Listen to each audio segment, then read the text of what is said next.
Si vous demeurez en moi, que mes paroles demeurent en vous, demandez ce que vous voudrez, et cela vous sera accordé.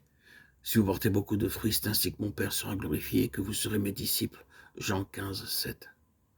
En vivant dans la jouissance de la plénitude de Dieu et le manifestant dans nos vies, nos prières sont exaucées. Lorsque Jésus priait près du tombeau de Lazare et dit « Je sais que tu m'exauces toujours », quelle merveilleuse déclaration. Il fut capable de prier la prière adéquate, parce que dans Jean 8, 29, nous l'entendons dire « Je fais toujours les choses qui te plaisent ». La compréhension du but de la prière montre la mesure d'obéissance. Il écoutait toujours le Père, et le Père l'écoutait toujours. Ce n'étaient pas des mots vides de sens, c'était des mots de foi de celui qui est le roi des rois, le Seigneur des seigneurs. Le second résultat se trouve dans le verset 8. « Si vous portez beaucoup de fruits, c'est ainsi que mon Père sera glorifié, que vous serez mes disciples. » Porter du fruit n'est pas une fin en soi. Cela glorifie le Père.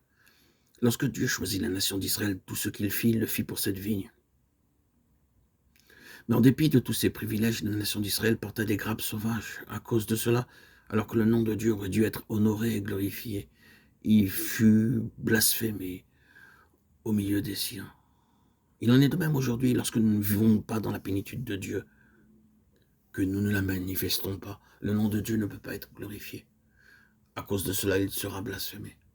Que de fois cela se produit dans le peuple de Dieu. Là où il y a de l'amertume, des querelles et de la haine, le nom de Christ est bafoué.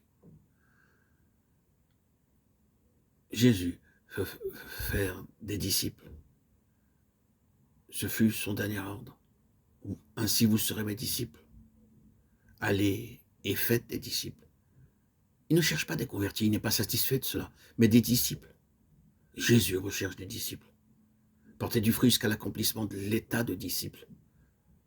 Et ceci est la marque distinctive d'un disciple, finalement la vraie joie que nous devons expérimenter dans notre vie. Je vous ai dit ces choses afin que ma joie soit en vous et que votre joie soit parfaite. Jean 15, 11.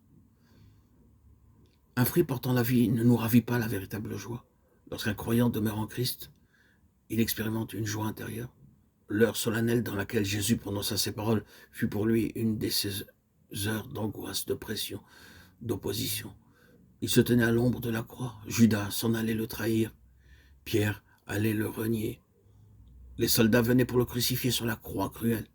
Il ne se vit pas défendre par le Père. Cependant, Jésus fut capable de procurer de la joie à ses disciples. C'est la joie que le monde n'enlèvera jamais. Il y a ici une note d'avertissement pour nous. Lorsque nous ne manifestons pas la plénitude de Dieu, le résultat est très clair. Le sarment ne porte pas de fruits. Il est coupé et brûlé. Il en remua le sol, ôta les pierres et y mit un plant délicieux. Il bâtit une tour au milieu d'elle et y creusa aussi une cuve. Puis il espéra qu'elle produirait de bons raisins, mais n'en a produit de mauvais. Ésaïe 5, 2. Il fit tout pour cette vigne. Il chassa les nations qui étaient là. Il planta Israël, leur donna la parole et les prophètes. Après avoir fait tout cela, il rechercha le fruit, mais Israël porta des grappes sauvages. C'est pourquoi Dieu dit: qu'avait-il encore à faire à ma vigne que je n'ai pas fait pour elle? Pourquoi, quand j'ai espéré qu'elle produirait de bons raisins, en a-t-elle produit de mauvais? Ésaïe 5, 4.